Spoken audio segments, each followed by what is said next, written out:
Walt Anderson today about the new rules. What are your thoughts on the possible ejection? I'm worried.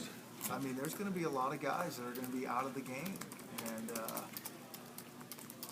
we're all about safety. We really are, and so hopefully, we do a good job with teaching our kids that the game has changed in terms of tackling and the shots you can take, because you're gonna, the penalty is going to be the minor thing.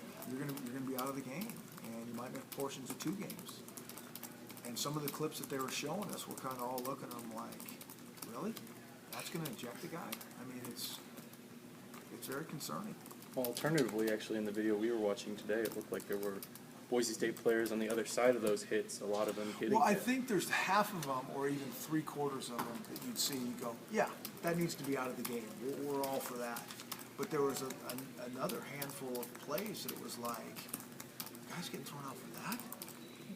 I mean, they just really want to protect the head, and which we get, and not, but I mean, there were just a couple of them that it was like, everybody was, I think, pretty surprised at looking like that's gonna cost the guy playing time, huh? Just looks like defensive backs are the ones who, I mean. We better travel every defensive back we got. We might all be out of the game. Do you feel like the DQ was that component of it's a little too stiff? It'd be interesting. I mean, just how they're talking to us, how they're planning on regulating it. I mean, if there's any doubt, they're calling it. All that. It is definitely a big change from where we were last year.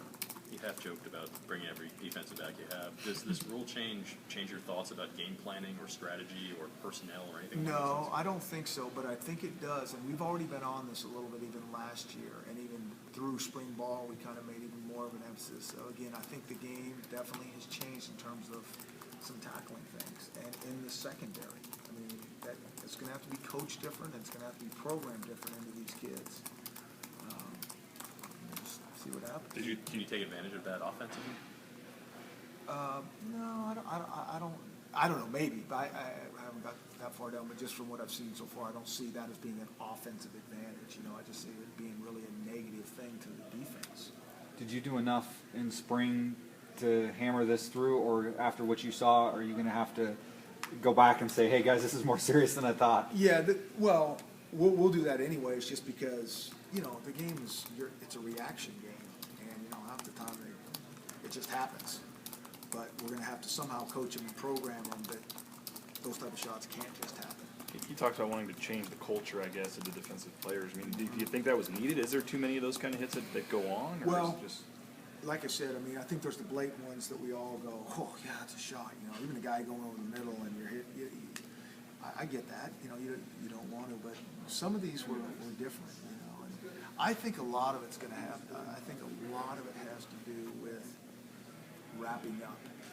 And I think if kids wrap up, if you can get the wrap part of it in there, I think that's going to help things a lot. Rather than just, using your shoulder pads, and certainly anything going to the head is going to be a problem. There was a clip they showed us. Darian Thompson would have been kicked out of the BYU. And that's a shot that, that's not one that I'm going, that's a problem, that should be left in there. You can see that one. You can't take those type of shots, but there's just some other ones of tackling guys, kind of out in space, and they're not, really defenseless players, but they still want to curb those type of tackles. Did they talk about any escalating penalties for repeat offenders or anything? They didn't mention that. Okay. Yeah. Some of your guys' biggest hits have always been special teams, where you've kind of looked for that kind of stuff. Is that a factor as well, or those shots you guys have to be careful with? Yeah, it's really a factor because you have to really stay low, but on the kicking game you cannot block low. So it's almost, you have to be pinpoint if you're going to take one of those shots. We felt that a couple of years ago anyways. We scored a touchdown, I think, here in Las Vegas where one of our guys ran it back, and one of our guys got one of those blocks that was just, it was textbook. It was perfect right there. And the guy's head kind of went back, but it was nowhere near the head, and it got called back. That was a couple of years ago, so you could kind of feel this coming, and they showed one of those, and it's like, and then they showed what's okay, and you're just splitting hairs. It's like, yeah, how's that going to happen? One of the ones they showed that was okay was a missed tackle. Yeah, right. Did you bring the rugby team in to talk to your guys? We talked to some of the, Yeah, yeah, so we did, just because, again, we've been thinking about this, and how, they tackle different than we do, and they have to, because they don't have the headgear, and they have to be safer in terms of how they tackle, and so we just started thinking, and then we looked at some stuff online, how rugby guys tackle, and then, so we wanted to kind of find out how they coached it, and, so Pete, the defensive staff, talked to him for a while, so we'll see. So it wasn't your players, it was the coaches No, that talked to him? yeah. What's the Is main that Snake River? difference? Yeah. rugby team? Like, what's the main difference? I mean, now that you've talked to your coaches. The rugby guys? Mm-hmm. Well, I think wrapping up is a big difference, that they wrap everything. They don't, obviously get their head involved. Right. They fit their head a lot of times behind instead of in front. Like if I'm tackling you and you're running that way, football guys are getting their head across. Well, they wouldn't do that. They fit behind because you're gonna. So there's some subtle differences like that, and so.